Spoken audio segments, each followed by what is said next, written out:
Então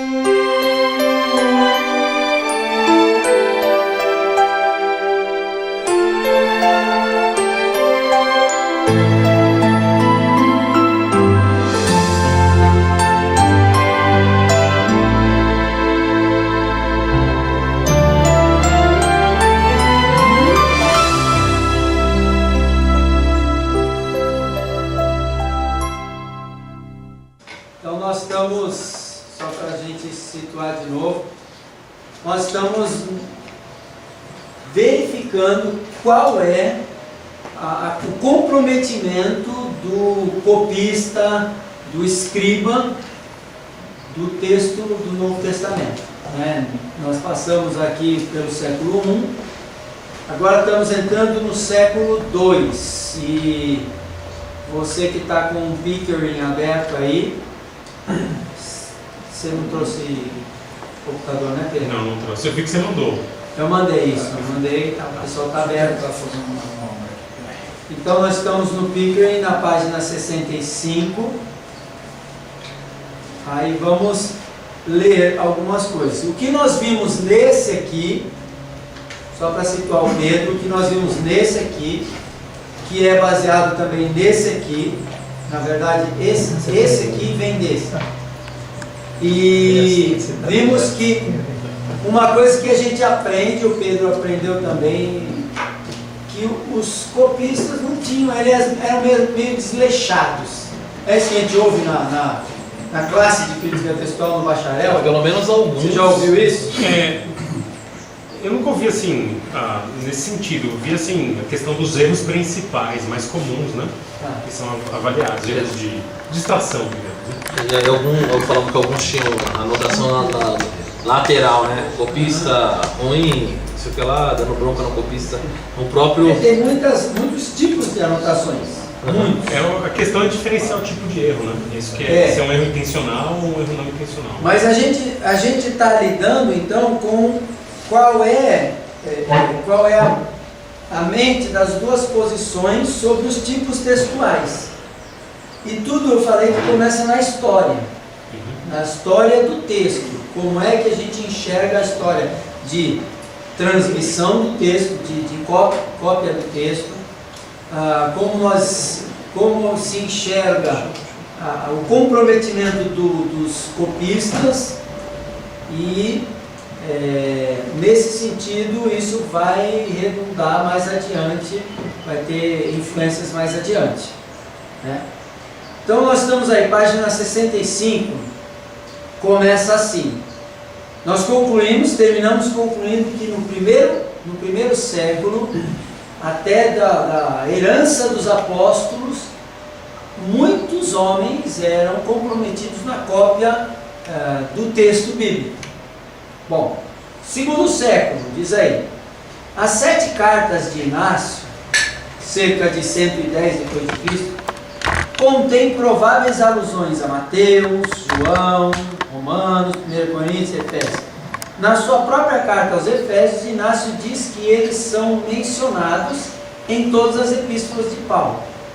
E aí ele vem falando sobre, isso mostra que ele está ciente de um corpo paulino, ok?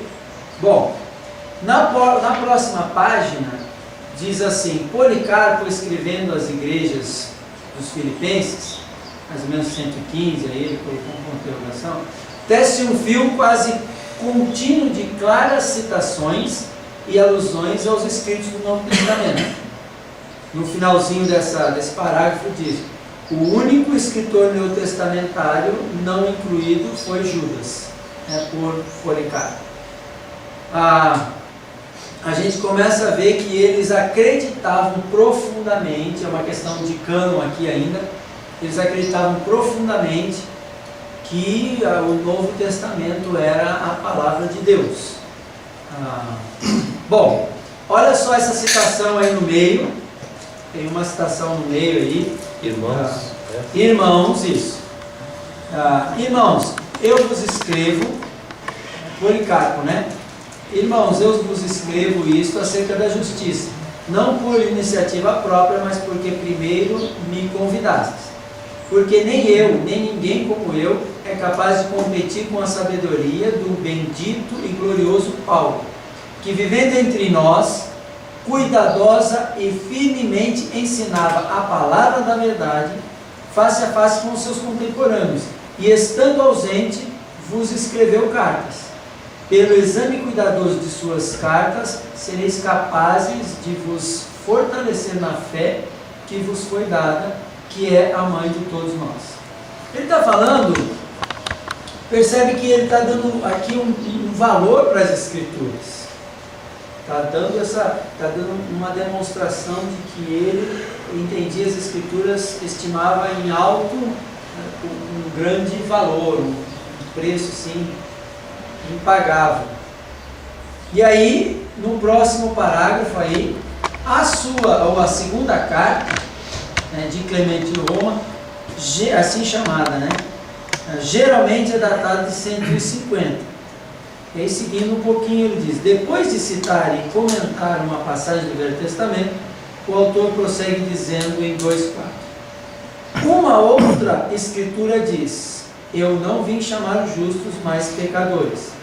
Aqui há outro autor que reconheceu os escritores do Novo Testamento como escritores. Bom, aí ele vai indo, vai passando, então ele vai demonstrando no segundo século que havia um apreço muito grande pelas Escrituras, que não era considerado como um desleixo. E a defesa de Pickering é a seguinte: ele vem passando por essa defesa, demonstrando de século em século, que os cristãos, eles tinham um apreço pelas Escrituras, e este apreço, que tinha a ver com uma análise cuidadosa para a sua própria vida, para transformar a sua própria vida, precisava de uma análise cuidadosa.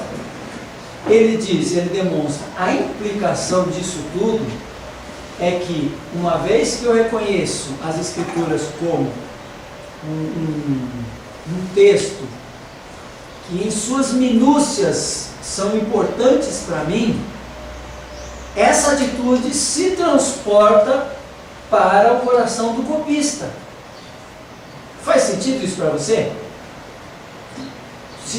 Concorda? Isso aí é natural. Eu não tinha pensado nesse aspecto, uma vez que lá atrás eu só ouvi: existem alguns erros, às vezes são intencionais, tem não intencionais, mas tem intencionais e tudo mais. E aí eles trabalharam com esse desleixo, como nós vimos aqui no Paroski. Obrigado. Marcelo, na época de seminário, eu lembro que o Paroski era contrabalanceado com um artigo que tinha saído na Vox, muitos anos atrás, que defendia mais o texto majoritário, questionava vários dos pressupostos do Metzger e do Paroski. Então, eu lembro que, como foi o Carlos Oswaldo que deu para a nossa turma, a gente tinha essa... E o Carlos Oswaldo questionava essa ideia de melhores textos e tal, né? Então, já desde aquela época. Então, esse artigo, na minha época, não tinha. Eu posso te passar. Eu também recebi agora no mestrado um artigo. Obrigado. Também questionando isso, defendendo o texto majoritário. Seria legal vocês me passarem. Apesar de que ele é de quem? Porque esse homem aqui é muito completo, gente. Eu não lembro. O Pickering é muito completo. É de um cara brasileiro, tá? Legal. Mas ele muito bom. Anglada? Não sei. Eu te passo. Paulo Anglada?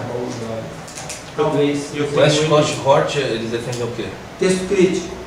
O Westcott e o Hort, eles são quase que os pais da UBS, da crítica moderna. Então o artigo era questionando a posição deles. Aqui também tem uma avaliação, tem a posição. Isso nós não tínhamos, avaliação, tal, muito bom, também não tinha isso. Então ele vem demonstrando que os cristãos primitivos, eles... com isso, olha a página 68, já vem a pergunta. Qual é a pergunta que ele faz? Os cristãos primitivos eram cuidadosos? Então a gente percebe aqui, ele começa a lidar com essa questão, a questão do que é crucial aqui. No segundo parágrafo, começando na segunda linha, depois do ponto de interrogação, diz assim: um pai, citando de memória ou adaptando uma passagem à sua finalidade num sermão ou numa carta, de maneira nenhuma significa que ele usaria a mesma liberdade ao copiar um livro ou trecho. Isso é lógico. Gente, nós estamos cansados de ouvir isso nas nossas igrejas e entender isso. Eu não leio a Bíblia com o mesmo coração que eu leio um livro. Concorda? Não é assim que a gente aprende desde pequenininho? Bíblia é Bíblia, livro é livro. Bíblia é de Deus, livro é de homens. Não é assim? Então, essa mentalidade do compromisso com o texto bíblico, ela é muito forte mesmo. E ali no final, na última frase, ele diz: não existem motivos sobejos para crermos que exerceriam vigilância e cuidado especiais? Porque a gente não leu tudo, né? Mas à medida que você vai lendo em casa, você vai lembrando desses argumentos e você vai perceber que realmente era assim. Aí ele começa de novo, ele começa nos apóstolos, ele começa a concluir, passa pelos pais, na página 69, ele vai concluindo que havia isso, e aí olha só que legal, ele começa a falar de algumas coisas contra pessoas que modificavam o texto bíblico. Olha só.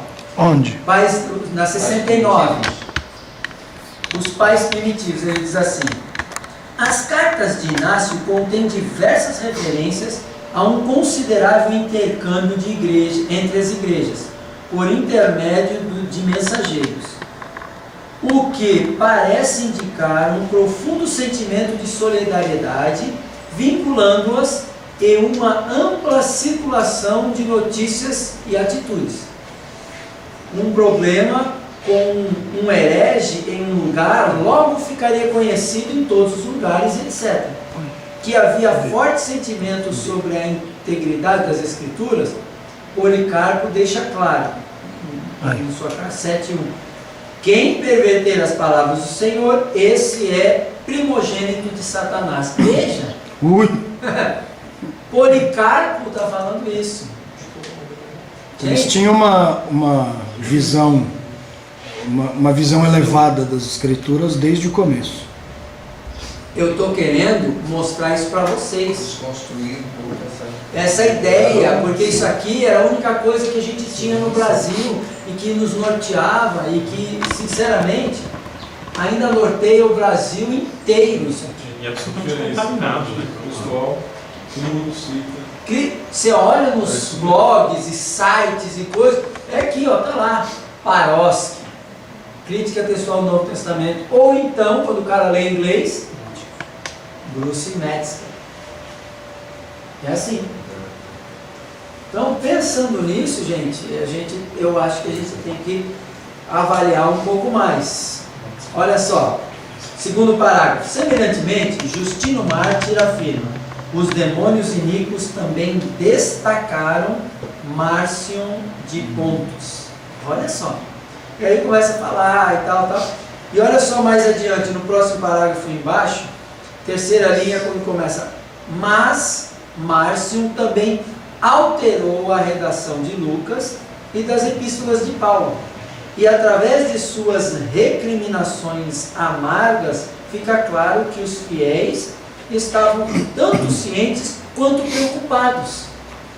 Veja, Marcion ou Márcio, ele adulterou as Escrituras, mas se você olhar como foi que ele se tornou um herege, foi declarado um herege pela igreja e tal, e isso foi se espalhando, ninguém ia ler um texto que não tivesse uma comparação com aquele que veio dos apóstolos. Isso aqui é perna. Alguém lembra? Marcion, qual que é a data? 180, não? Segundo século, né? Dá. Segundo Boa século. pergunta. Então, isso é muito recente. Marcião. Marcião. Bom, no próximo parágrafo, Dionísio, bispo de Corinto, queixou-se, aí é por volta de 168, 176, queixou-se de que as suas próprias cartas foram adulteradas. E pior ainda, também as Sagradas Escrituras. Dionísio falou isso. Então havia acusação, pós-acusação contra as pessoas que adulteravam as Escrituras. Solo, né? É. As próprias cartas deles. Então, olha, pensa comigo. Você começou no original. O original foi copiado. Tinha como verificar. Eles estavam ali. Os apóstolos ainda estavam lá. O cristianismo crescendo. O próprio apóstolo Paulo falou para ler as cartas dele, como nós falamos. Isso provavelmente provocou cópia da carta dele. Do lado, esse amor, esse zelo pelas Escrituras fez com que houvesse comparação e correção se necessária. Não é? Há possibilidade. A gente não pode também pensar, a gente fala assim, não, mas a gente erra, já viu o telefone sem fio, aquela coisa toda e tal. Primeiro, eu sou da posição de que nós não somos comparáveis com esses homens. Eles eram muito melhores do que nós.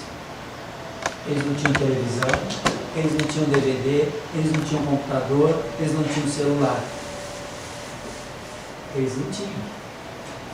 Por essa razão eu considero aquele homem Strongs um herói de ter feito aquele trabalho de colocar um número para cada palavra do Antigo e do Novo Testamento. Esses homens eram fantásticos. Eles eram homens, mas eles eram muito mais capazes do que nós. Então a gente não pode ficar assim, se eu na digitação erro uma letrinha. Eles erravam muito menos do que nós nesse sentido. Eles tinham uma mente muito melhor, batiam o olho aqui e tal. Isso é uma coisa a favor deles. Tá? Isso aqui não está aqui, mas é uma conclusão minha. Sim. E como que se explica, então, a questão das inúmeras variantes? Se você está defendendo, obviamente, o cuidado dos copistas e tudo mais, então, aí eu pergunto, pensando no outro lado, então como que surgiu tanta variante? Mais variante do que texto no Novo Testamento? 400 mil. E um texto é 138 mil palavras e tal.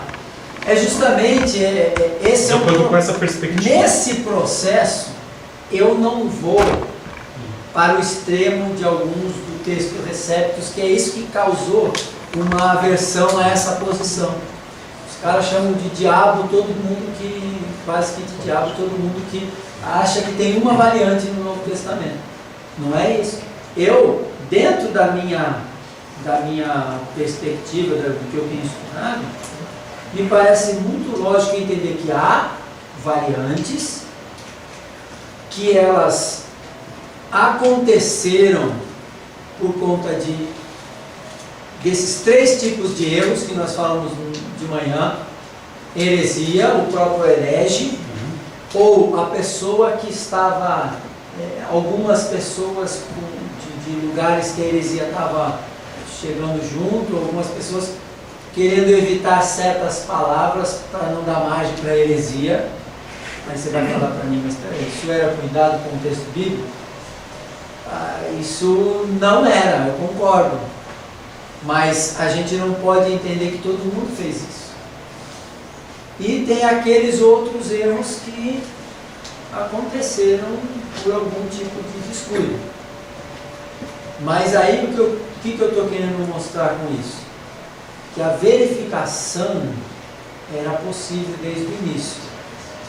E numa transmissão natural, a quantidade vai sendo privilegiada do que a antiguidade. Então os melhores textos foram mais reproduzidos. E Mas os mais antigos se perderam, digamos que não eram bons, só sobrou um ou outro. né? Tipo o Aleph, uma coisa assim. E aí depois... Eles Aí o texto foram- majoritário são mais recentes, mas pelo menos eles são mais... E eles não espalhados. são mais recentes. Daqui a pouco nós Ok, vamos voltar a isso, né? Vamos ter que... Não são Eles não necessariamente tão. mais recentes, né? Não são, necessariamente. Tá? Então é nessa forma que eu Entendi. vejo a coisa. Legal. E não pelo fato de eu não excluir, eu não saí do sistema eclético de lidar com o texto. Eu simplesmente estou olhando de forma diferente, avaliando de forma diferente como eu avaliava antes de estudar isso aqui. A gente vai chegar lá até o final da tarde. Tá? Bom, eu acho que a gente tem aí muita coisa, vocês podem ler depois. Olha só a citação de Irineu, no meio na linha 3 aí. Eu te conjuro, quem copiar este livro, por nosso Senhor Jesus Cristo e por seu glorioso advento, quando vier julgar os vivos e os mortos, que compares o que transcreves e o corrijas a partir deste manuscrito do qual estás copiando. E também que transcrevas este conjuramento e o coles na cópia. Alguma praga. Meus irmãos, que mentalidade é isso? O cara tremia para escrever o cara. O cara está rogando uma cara errava de oração tanto medo. precatória em cima do camarada aqui. É uma maldição. O cara tremia, cara. Cabelo na O mão. cara errava de medo, falava, eu vou errar. Gente, só ia. Se o cara leu isso só depois, ou não sei, o cara ia voltar. Se No ele não final, fosse cara. herege, ele ia avaliar muito bem o trabalho dele. Então, sabe, eu acho que a gente não precisa ler muito mais para perceber que as pessoas, elas eram pessoas dedicadas, não só no primeiro, não só no segundo, e se você olhar, isso foi passando para todos os cristãos comprometidos, não para os cristãos, né? Cristão meia boca tem em todo momento da história, e herege tem em todo momento da história, né? Mas a gente sabe que tem cristão comprometido. E aí olha só, aí entra a nossa crença na preservação de Deus. Gente, Deus usa o seu povo comprometido como agente dele. Quanto mais comprometido você for, mais você vai ser um instrumento afiado nas mãos de Deus. E aí eu entendo que Deus faz esse tipo de coisa usando. Marcelo, em última análise, é isso que acontece, né? Quando você questiona o texto que nós temos, em última análise, você está questionando a própria soberania de Deus, né? Acho que é A preservação que ele fez. Sim. Agora, eu também não quero ser simplista não ao precisa ser ingênuo, ponto, né? ingênuo ao ponto de entender, de deixar de reconhecer que o pecado e a falha humana são usados dentro do plano de Deus, sem contudo afetar aquilo que ele determinou, aquilo que ele tem como intenção para a humanidade, para a história das eras. Eu acho que a gente está nessa mesma página aqui. Os nossos irmãos assembleanos também estão na mesma página. amém. Darlene não sabe nem que página que ele tá deitado, que tá quase escorregando pra baixo da mesa. Crítica de Antigo Testamento. Então, olha só, na Mas eu página. ia perguntar que página mesmo? Na página 71, começa a pergunta: quem era melhor qualificado? Então aí surge a pergunta: quais fatores seriam importantes para garantir, ou melhor, ou menos, facilitar a transmissão fiel do texto dos escritos do Novo Testamento? Ele reconhece aqui um problema, uma anormalidade na história da transmissão, da transcrição, Isso é lógico. A gente tem 400 mil variantes. Só um tolo não reconheceria isso, né? Desculpa, não quero ofender nenhum dos nossos irmãos lá da Sociedade Trinitariana, mas eles são irmãos, né? Eles são crentes, são irmãos queridos, mas pensam de outra forma. Bom, olha só, então, o que ele usa? Ele usa uns critérios muito, muito bons, que agora a gente resume. Os critérios são 4 critérios que ele usa para determinar quem era melhor qualificado. Então ele diz assim, 4 fatores: acesso aos autógrafos, domínio da língua original, situação da igreja e atitude condigna para com o texto. Nós já tratamos a atitude condigna para o texto, e isso já está bem claro para nós, né? Agora vamos pensar no acesso aos autógrafos. Agora aí Quem teria melhor acesso? O pessoal em Alexandria ou o pessoal ali na Então, Bizantina? aí olha lá, vamos ver. Fala para mim, quem tinha acesso aos autógrafos? Não era só bizantino. O cesariano também, ocidental também, mas a grande maioria. Então, mas depende do manuscrito. Depende do Sim, Romanos, por exemplo, é ocidental. Né? A maior parte está naquele setor Evangelho de bizantino. Mateus, a gente não tem toda a certeza, mas provavelmente cesariano. Legal, mas a maior parte está. Ou seja, a igreja oriental. O alexandrino é o menos, com certeza. No máximo hebreus, que nem sei se a gente está ali no meio, aqui eu não sei. Nosso professor defende sirenaica, né? Sirene, que é aqui, Ocidental. Não, olha lá. Aqui, Sirene aqui, Então, aí a gente, Sirene é considerado ocidental ou alexandrino? Porque eles se cruzam, isso está separado, mas essas regiões se cruzam, se sobrepõem, se interpõem. À luz se for só desse critério aí, inverte aquela proposta. Se for à luz desse argumento de quem teve melhor acesso, nós inverteríamos aquela proposta de que os manuscritos de primeira linha são os daqui. Bom, são de última. Depende do texto. Nós precisamos, eu estou lançando as informações para a gente pensar, né? A gente quer pensar, então eu concordo com você. Vamos juntar as informações, vamos juntar os fatos, vamos juntar os pensamentos. Então, não é um problema, nós já concluímos que não é um problema a atitude para contexto. Não é um problema para os cristãos. Bem, pode ser um problema de inabilidade. Uma boa atitude, mas um problema de inabilidade. Pode ser uma outra coisa, vamos tratar disso. Mas o acesso, quem é que está com maior acesso?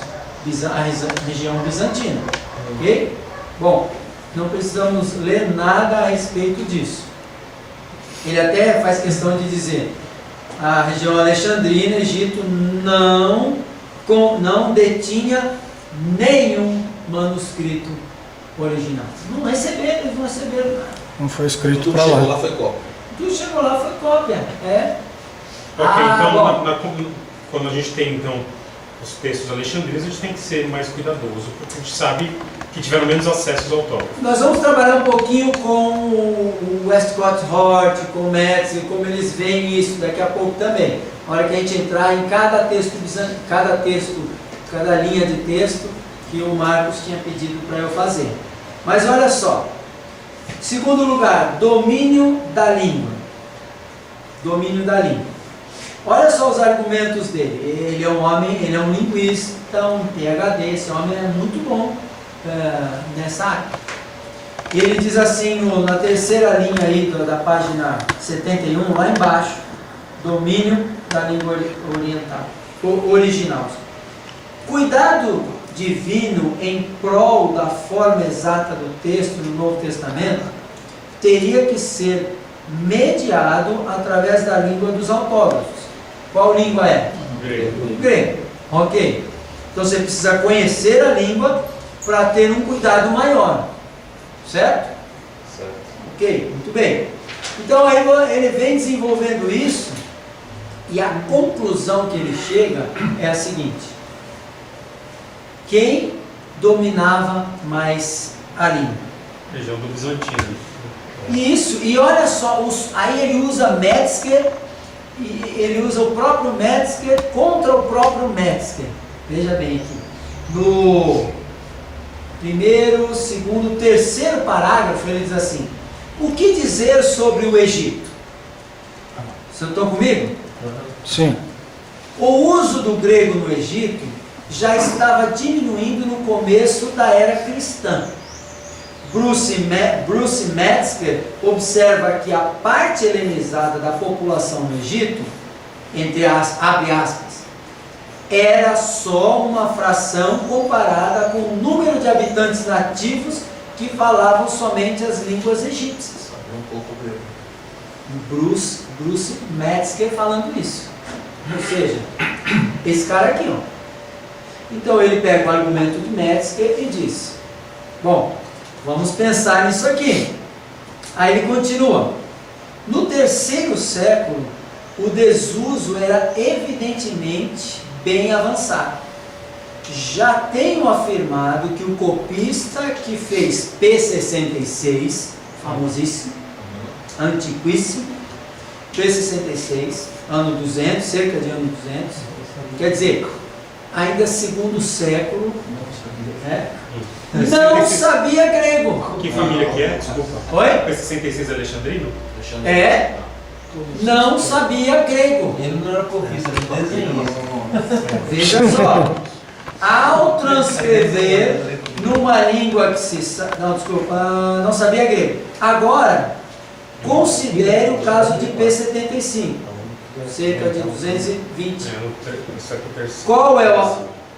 Cowell analisou o P75 e achou cerca de 145 itacismos. Que isso? Itacismos é uma troca de som do I com todas as letras que tem som de I.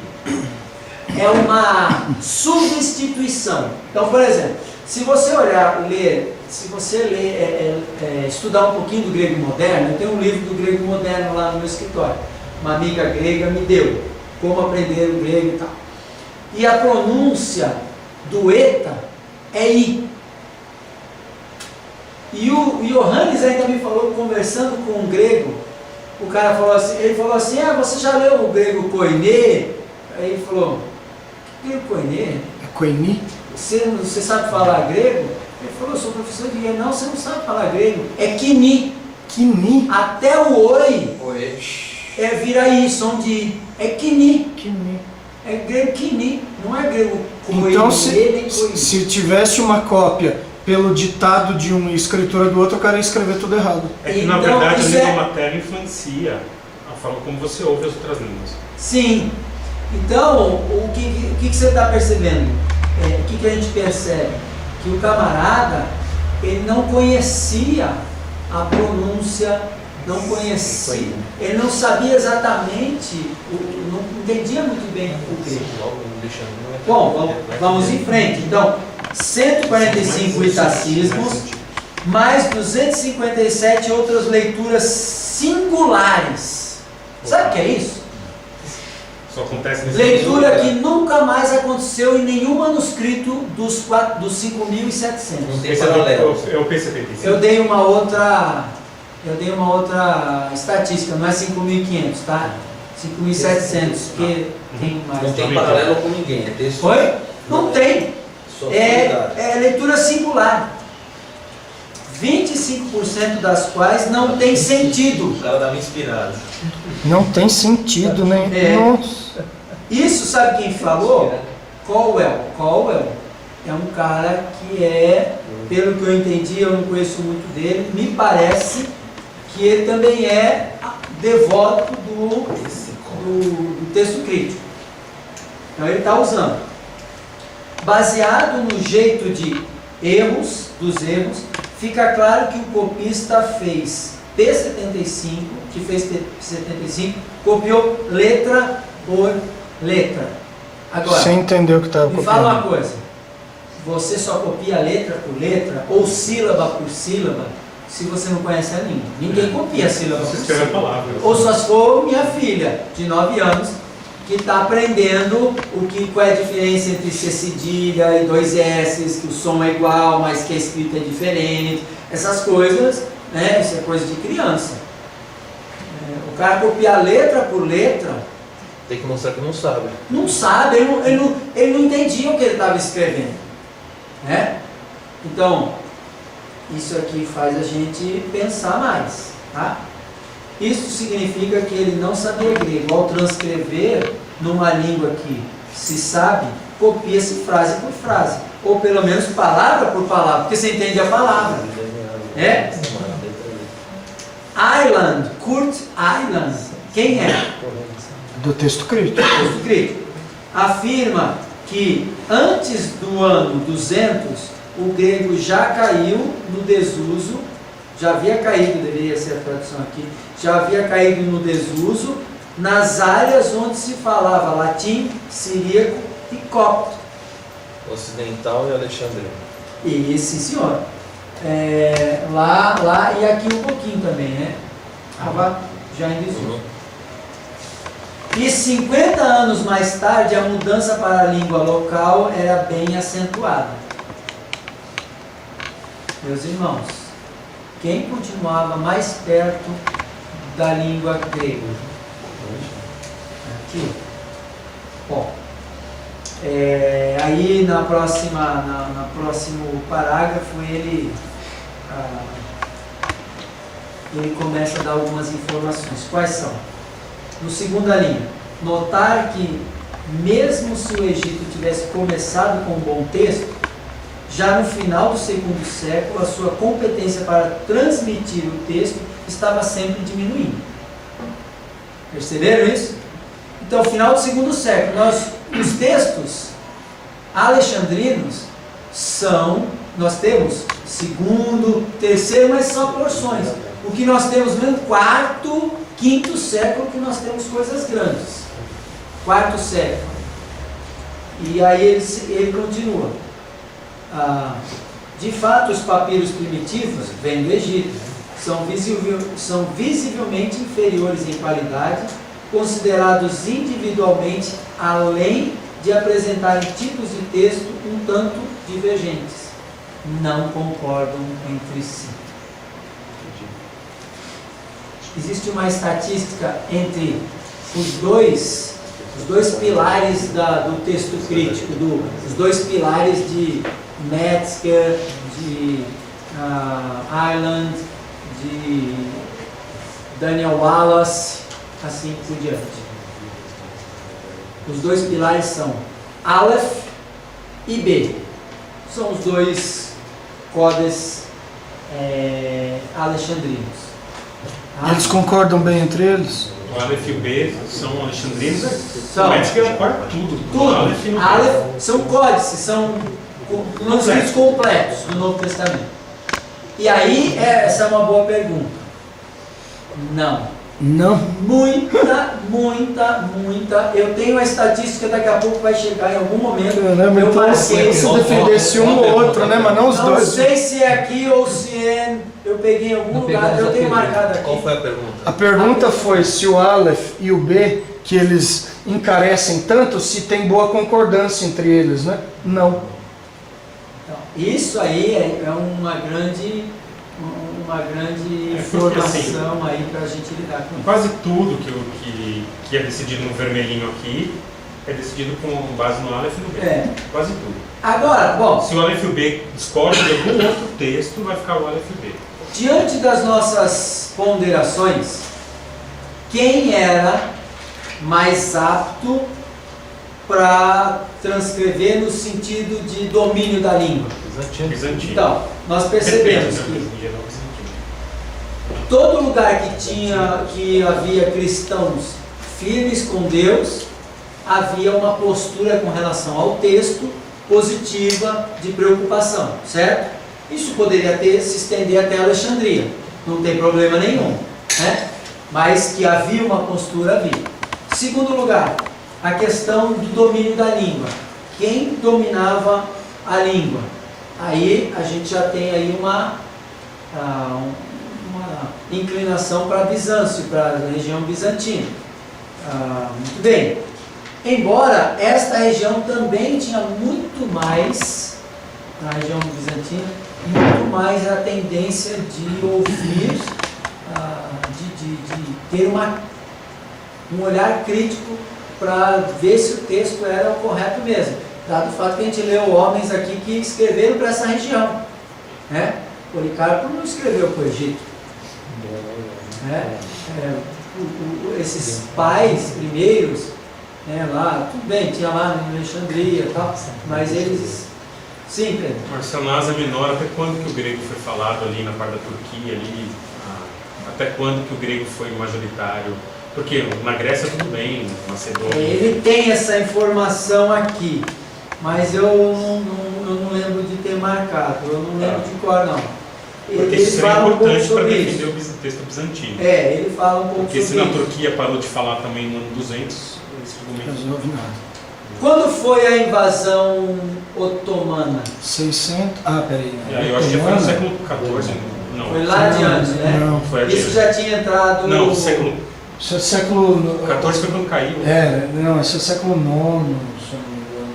A gente vê isso daí. O Foi mais pra grego frente. bizantino, porque assim, na Século história grega tem aí um questionamento, 900 ou 700 que começa o grego clássico, não sei, né? Tem aí uma briga.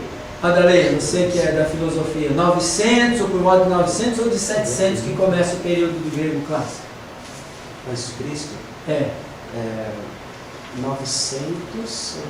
Por aí. Porque eu já vi duas opiniões. Uma vai mais para 700, outra vai no 900. Porque Homero era lá, né? Mas aí quem questiona Homero e tal, aquela coisa toda, pode puxar um pouco, não? Dá para puxar um pouco. Tá, mas tudo bem, vamos lá para 900, grego clássico, tá? Terminou o grego clássico 330. Começou o grego koiné. 330 a 330 depois, grego koiné ainda. Depois grego bizantino. Tá. Ok?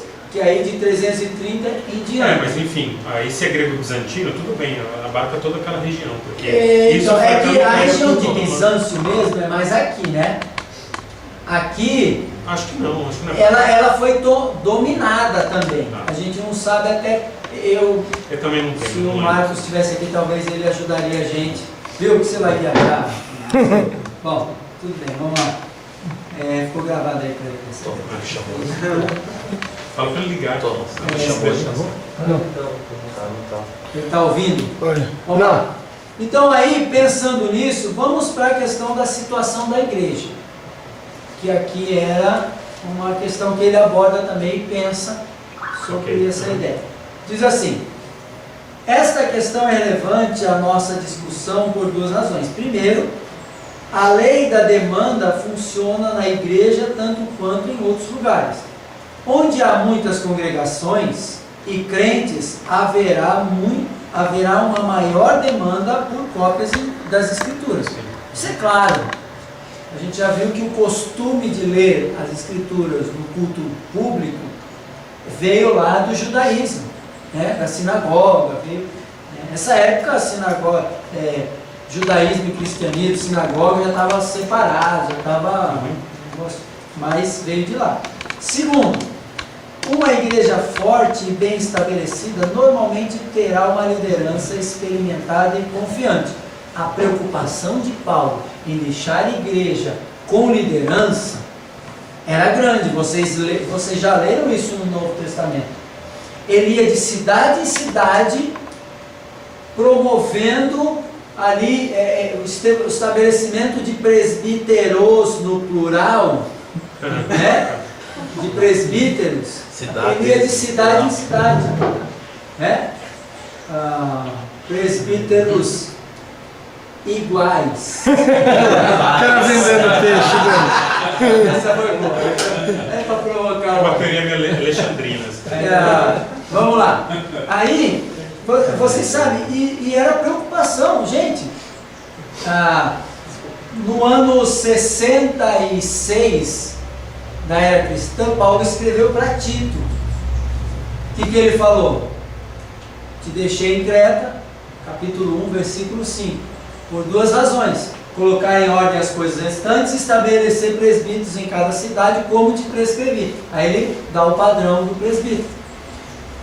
A ideia é que, por não haver liderança forte, houve uma intromissão de uma heresia.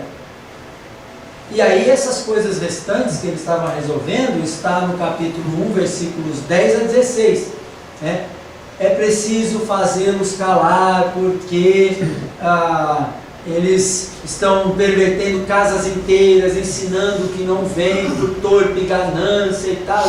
Aquele negócio, querem receber, querem dinheiro, tal, não tem vida com Deus, e estavam fazendo um estardalhaço lá na igreja em Creta, na ilha de Creta, várias cidades. Então a gente vê a preocupação em todos os momentos no livro de Atos, a gente vê em cada cidade, Paulo se preocupando em deixar uma liderança. Por quê? Porque uma liderança forte tem um combate à heresia rapidamente. Vamos lá. Então, o exato tipo, ele está dizendo, né? O exato tipo de liderança que tomaria interesse na qualidade de suas escrituras. Gente, todos nós sabemos que uma qualidade que é a única que não é trabalhada em termos de caráter nas qualidades dos presbíteros é que ele maneje bem a palavra. Na lista de Tito só tem essa, o resto é tudo qualidade de caráter. Isso não quer dizer que ele não tenha, que o caráter seja a única coisa o único padrão para ser um líder. Não, tem que manejar bem as escrituras. Mas está lá, tem que manejar bem as escrituras. Se você maneja bem as escrituras, você tem um respeito, um profundo apreço por ela e que ela seja um zelo pelas escrituras. Muito bem. Segundo parágrafo. Embora evidentemente tenha começado em Jerusalém, as primeiras perseguições e a atividade apostólica causaram a sua difusão. A principal linha de avanço parece ter sido ao norte, para a Ásia, e ao oeste, para a Europa. Se a escolha das igrejas para receberem as cartas de Cristo, do Cristo glorificado, em Apocalipse lá, foi indicativa, o centro de gravidade da igreja parece ter se deslocado da Palestina para a Ásia Menor antes do final do primeiro século. Isso ele não precisava nem escrever aqui, a gente vê esse movimento. Né? A perseguição fez com que se espalhasse tudo. Né? Os irmãos, isso começou lá em Atos 1:8, né? Com Estevão, e todos foram dispersos, exceto os apóstolos. E depois eles tinham que corrigir as heresias que iam acontecendo, né? Mandar um camarada lá, o outro queria circuncidar, mas eram coisas, né, do início da igreja. Bom, isso mostra para nós já isso aqui que a gente já sabia das igrejas centralizadas na região de Bizâncio. E aí ele continua. Kurt Aland concorda com Harnack que cerca de 180 depois de Cristo a maior concentração das igrejas estava na Ásia Menor, tal, e eles vêm colocando. Muito bem. O que dizer do Egito, sobre o Egito?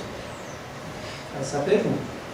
Mas na terceira linha ele diz: Ireland afirma, Egito se destacava das outras províncias da igreja, até onde podemos julgar pelo domínio desde cedo do gnosticismo. Não, e depois produziu Orígenes.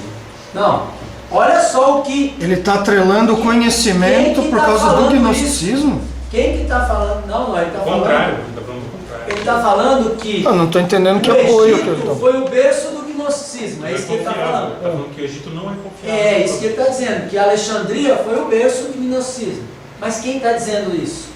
É o Iron. Crítico textual. Está usando ele contra ele. É isso que o Pickering faz, ele usa o próprio cara. Ele falou isso? Tá bom. Então qual é a conclusão disso? Que a igreja não era sadia. Ok. E aí nós sabemos, podíamos aqui pensar e levantar várias questões do Egito, veio contra tipo de heresia. Acho que é o que ele coloca entre aspas aí. Oi? Explica A bem. ideia do local e do credo. Aham. Os existentes. Por que ele está olhando para o local? Para a igreja, qual era a igreja mais sadia? Em que local ela era mais sadia? A igreja saudável tende a preservar. Porque a igreja saudável, a igreja saudável, Não é isso que eu quero. ela tinha a ver, E o contrário também. O texto saudável tende a preservar a igreja. É a verdade. igreja, a igreja saudável preserva o texto que ela pôde comparar com os autógrafos, e a preservação do texto comparado com os autógrafos gera uma igreja saudável. E uma coisa Ok? que Uma coisa gera outra e a outra gera uma. me fez lembrar que os irmãos de Bereia são mais nobres, porque quando eu falo eles vão conferir o texto. E Bereia está ali. Então, está lá. Está lá. Bereia está ali. Gente, tem muita coisa aqui que mostra para nós. Olha só o que Metzger, agora ele usou Metzger, na citação. 327? Oi? Qual o 327? Vamos colocar na. A anterior a isso que Não, você vai não, não, colocar. na 326 por enquanto. Tá. Olha só. Egito se destacava das outras províncias da igreja, até onde podemos julgar pelo. Já falei, do gnosticismo. Prossegue nos informando, né, o Island, que ao final do segundo século a igreja egípcia era dominada pelo gnosticismo. Ao final do segundo século É de 190 e pouco. já era dominada pelo gnosticismo. Gente, isso é forte demais. Isso é uma concordância entre todos os eruditos. Não é um questionamento. A história da igreja estabelece essa realidade, mostra essa realidade. Então ele diz: as cópias existentes nas comunidades gnósticas não podiam ser usadas, por estarem sob suspeita de serem adulteradas. Claro, você vai ler uma tradução do Novo Mundo, Não escreve. você vai estudar Não, palavra por palavra? Mesmo uma tradução feita por um incrédulo. Você vai. Qualquer um, sem o cara. Você vai estudar uma tradução. Você vai estudar, você não vai estudar uma tradução dela. Você não vai fazer, você não sabe grego, você não vai fazer métodos de estudo bíblico no português da tradução do Novo Mundo. Não vai. Johannes falou para nós que o manuscrito Aleph, ele tem tanto erro que o Aleph asterisco, que é a mão com revisor, é melhor do que o texto primeiro. Então, é um negócio. Eu ainda vou chegar nessas questões aí um pouquinho, tá? Vamos trabalhar com isso. Vou ler Metzger agora. Só a conclusão dele é a seguinte: isto é bastante esclarecedor. O que Ireland está dizendo, nos dizendo, em outras palavras, é que durante o segundo século, 100 a 200, no ano 100 a 200, a tradição textual do Egito não é confiável. E aí ele no final diz: Bruce Metzger diz sobre a igreja primitiva do Egito. Agora é outro cara. Então, o Ireland é daquele das cinco critérios. Lembra daqueles 5 critérios? O Metzger é das regiões por lugar. O Ireland é dos critérios de avaliação de 1 a 5. Bom, então ele diz assim, o Metzger: entre os documentos cristãos que durante o segundo século se originaram no Egito, ou lá circulavam entre tantos ortodoxos como gnósticos, estão numerosos evangelhos apócrifos, Atos, Epístolas e Apocalipse. Há também fragmentos de obras dogmáticas e exegéticas compostas por cristãos alexandrinos, principalmente gnósticos, durante o segundo século.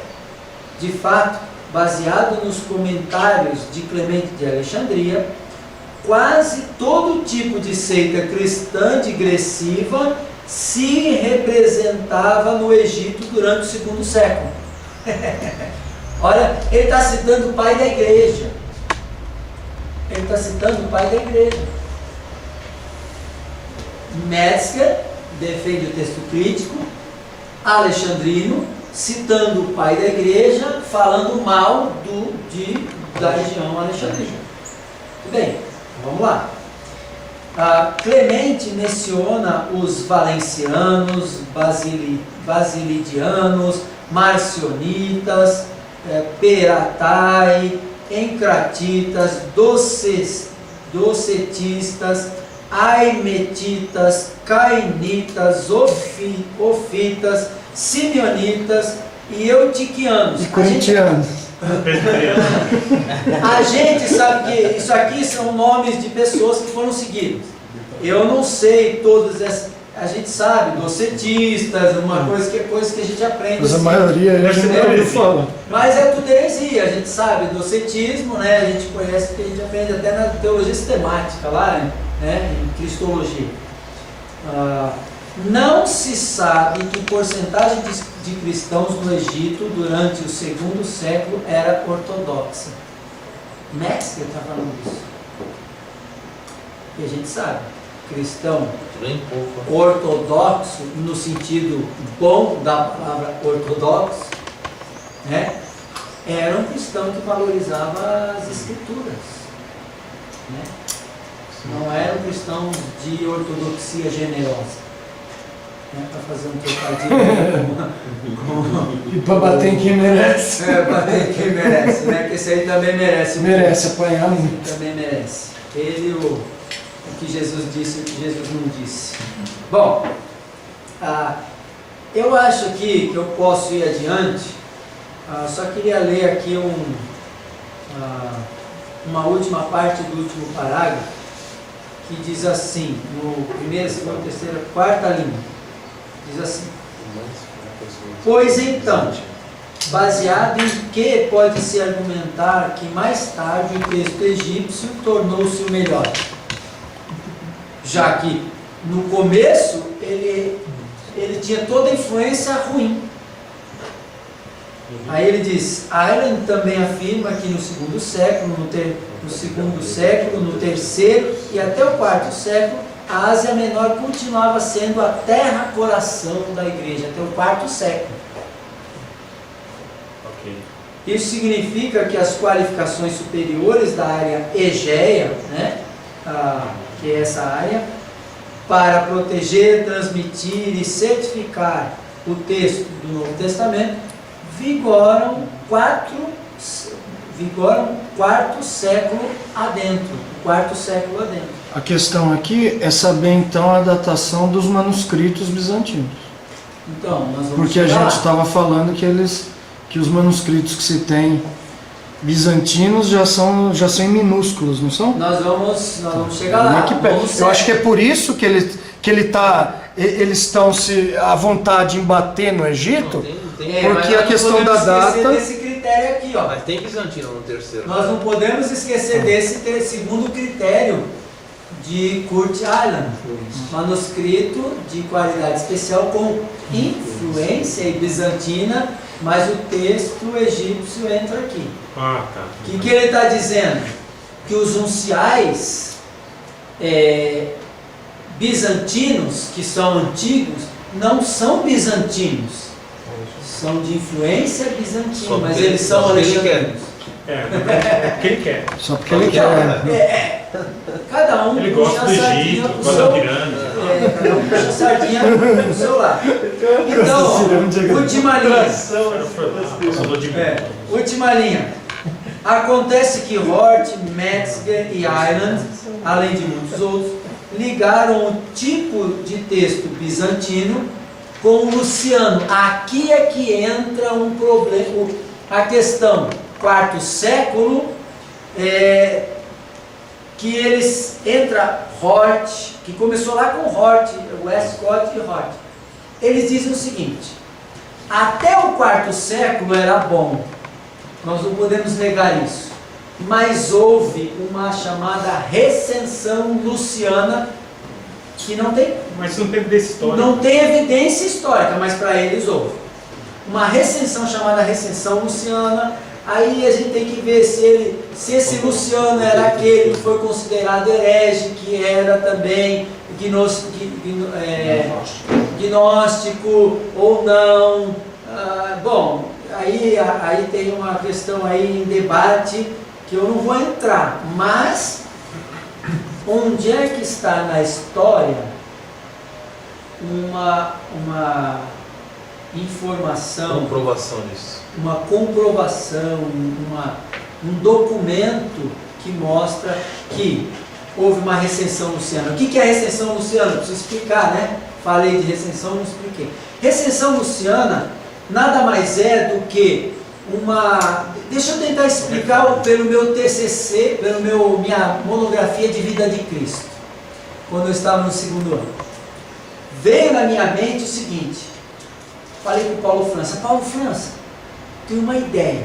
Que tal a gente pegar os evangelhos e colocar tudo junto? Uma informação que não tem em um, colocar no outro, então a gente faria Tipo assim, Uma harmonia quinto- dos evangelhos. chamou o quinto evangelho. Não, eu chamei assim, a gente chamou assim. Então eu peguei quatro seminaristas, Queima, hein? Quinto né, evangelho. e dividimos as partes. Não ficou legal do jeito que eu queria. Porque teve um que pegou uma parte, ele fez o seguinte: tem uma parte aqui de Jesus que tem um pouquinho mais de informação, ele pegou e colou. Aí o outro pegou da outra parte de Lucas, que tem mais informação daquela passagem paralela, e colou.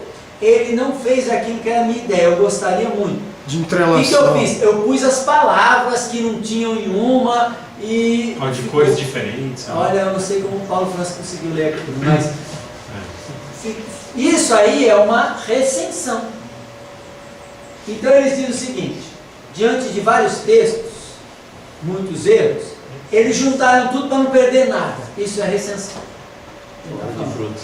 E aí foi fruto de um homem chamado Luciano. Mas onde é que isso está na história? Não tem evidência nenhuma. Quem falou da recensão luciana É que nem não o foi documento o pai. Porque foi, aqui ele está falando, esse Luciano, chamado Luciano de Antioquia, né, que ele fala, morreu em 311, quarto século. Sessão espírita.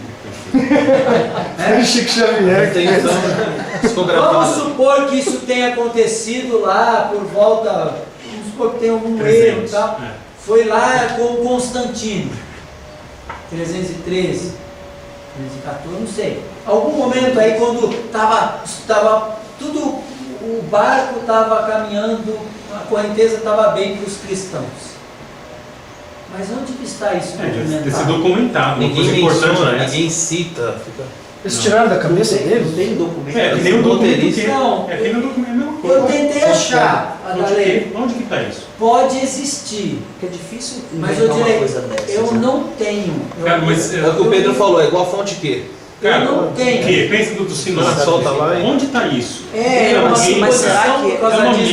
mente. o cara É uma solta mente lá. que precisa inventar alguma coisa. Então não dá, realmente. Então, olha só, olha a posição de como que é a história na mente de Westcott Hort. Os autógrafos estão lá em cima.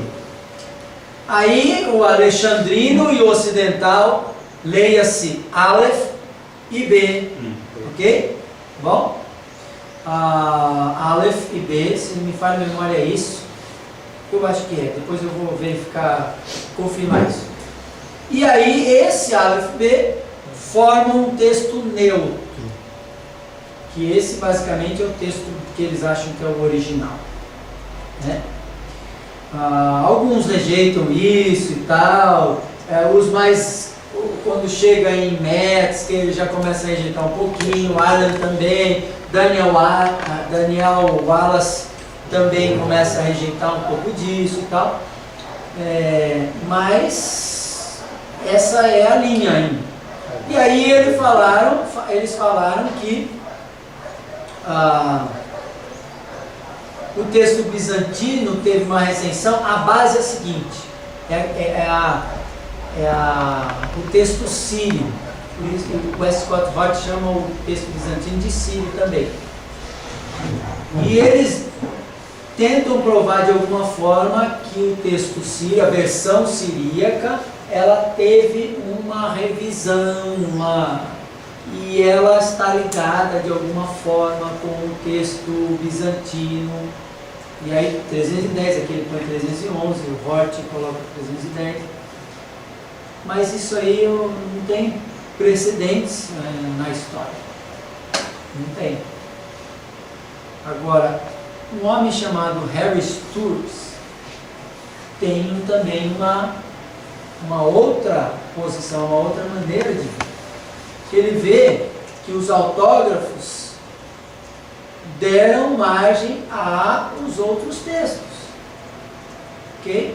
Cada um de sua região. E aí ele diz, é preciso avaliar para saber qual dessas regiões, qual desses textos é mais confiável. Essa é a ideia de Hort. Ok? Bom, vamos voltar. Critério: atitude para contexto, Situação da igreja. Igreja, situação igreja. Capacidade de leitura. Capacidade de leitura, né? Que a gente já viu. Aqui ele trabalha um pouquinho a situação do texto, já falamos lá atrás, não precisamos. Ok? Então isso mostra para nós, não sei se está aqui, a última. Aqui, domínio da língua, acesso aos autógrafos, domínio da língua, situação da igreja e atitude com relação ao texto. Foi repetido isso? Não. Acesso e atitude, coisas diferentes. Muito bem. Nós percebemos aqui que vamos pensar nos critérios, porque cada um inventa o seu critério, porque aí puxa a sardinha. Vamos pensar, esses critérios são critérios, vocês acham que são critérios fortes para se considerar, ou tem vocês entendem que é falho, esses critérios alguns deles são falhos? Não, eles são tão válidos quanto a data. Não são? São, dando o mesmo peso. São critérios fortes para isso, né? Muito bem. Então, quem é que ganha usando esses critérios? Bizantino. Ok. Então, aqui eu tenho... Desde que a gente comprove a data deles. Bizantino e ocidental, no caso de romanos. Cesariano. Só. Porque o ocidental também teve uma igreja forte, né? Não, cesariano. Aqui ele tem várias, eu vou dizer para vocês, tem várias estatísticas, tem várias coisas. Esse é um bom livro para você estudando. Tem até um artigo deste homem aqui, Zane Rhodes, que é do texto majoritário, aqui nos apêndices, tá? Que é um artigo muito legal sobre probabilidade estatística. O irmão de Zane Rhodes, ele, não sei se morreu e tal, ele é um matemático.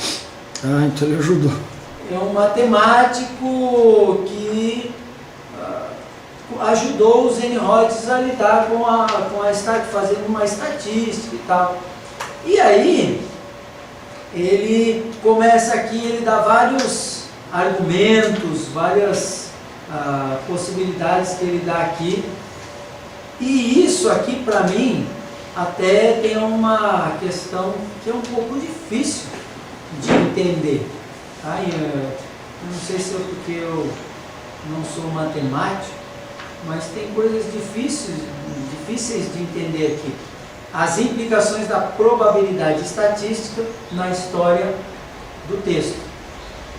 Conclusão dele é a seguinte, ele diz o seguinte: a estatística, a probabilidade estatística, essa ciência, ela estuda o seguinte, que uma vez que há a multiplicação de um mesmo, no caso, manuscritos, a probabilidade é, em termos mais ou menos normais, vamos colocar 51,49%.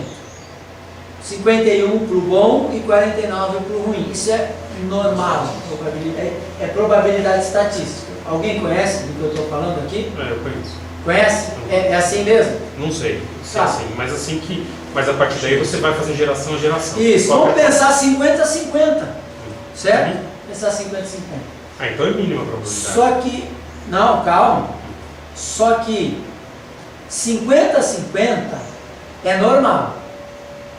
Aí Mas o texto... você tem 80-20 Uhum. no Novo Testamento. Na verdade não é bem 80-20, porque os 20 são fracionados. 5 aqui, 3 ali, entendeu? Não é 80 contra 20, porque esses 20 não concordam totalmente. Ok? Então é 80 contra... A gente não sabe exatamente, tem que fazer exatamente. Aí a gente fala, bom, mas pode ter ido para o lado bom quanto para o lado ruim. Só que pensando em todos esses argumentos das probabilidades das regiões, quem é que tinha mais probabilidade de dar? Os 80 seria mais para o certo ou os 80 mais para o errado? O mais pro certo seria no bizantino, obviamente. Mais para o certo, ok? Não tinha como a gente dizer que os 80 foi uma catástrofe que aconteceu na transmissão do texto. Gente, eu estou praticamente convencido de que não é mais assim do jeito que os críticos, o texto crítico a gente não deve olhar mais o texto assim. Não devemos tratar mais o texto assim.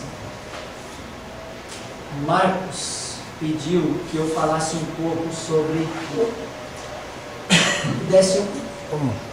Vamos, deixa eu só dar uma introdução aqui.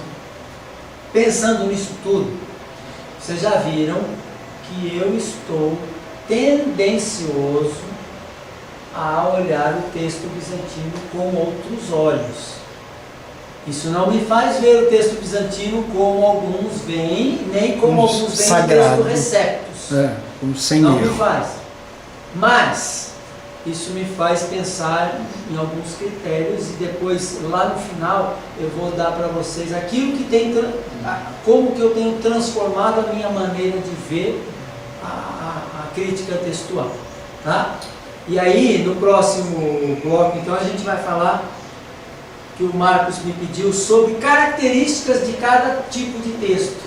Aí, é muito legal e a gente vai tentar fechar ainda mostrando algumas ferramentas e uma lista praticamente quase que exaustiva dos manuscritos dentro de um Excel que eu transportei, que dá pra gente, é muito legal, eu fiz, como chama aquele negocinho que a gente faz em cima? Filtros, eu filtrei. Deixa eu ver quantos alexandrinos tem aqui nos papiros. Deixa eu ver quantos alexandrinos tem aqui nos unciais, nos pais da igreja. A gente divide tudo isso. Ou quantos bizantinos tem? Isso não é matemática. Oi? Você virou matemático. Eu gosto de estatística. Eu gosto de porque o cara tem que provar para mim. Né? Essa percepção, tem alguma escola hoje pensando isso no seminário, aqui fora, trabalhando essa... Eu conheço assim, como eu disse, só tem duas linhas. Apoiando o texto majoritário aí fora. Ou essa, ou essa. E as duas No Brasil, essas duas linhas, está filmando? Tá. No Brasil, essas duas linhas estão assim, ó. Extrema direita e extrema esquerda. Dallas hoje fala o quê? Não, aí é que tá. Zane Hodges morreu, era professor do Dallas. Daniel Wallace se levantou, está lá. Não sei quais são outros, mas eu tenho um amigo, Isaac, que estuda lá no Dallas agora. Você conheceu o Isaac? O Alexandre, meu filho que fez Dallas, ficou lá com o apartamento Isso. no início. Chegou aqui para fazer um estágio com o Carlos e falou para mim, este homem tem uma crença muito estranha na inspiração das Escrituras. Ele não assinou a declaração de fé da inspiração das Escrituras que o Dallas tem. Ele falou isso para mim. Agora, tá filmando? Certo, mas eu estou reproduzindo a informação da maneira como eu peguei. Pode ser que ela não seja, ele não tenha entendido totalmente. Mas ele falou isso para mim. Vamos para o intervalo e aí depois daqui a pouco a gente vai. Marcelo.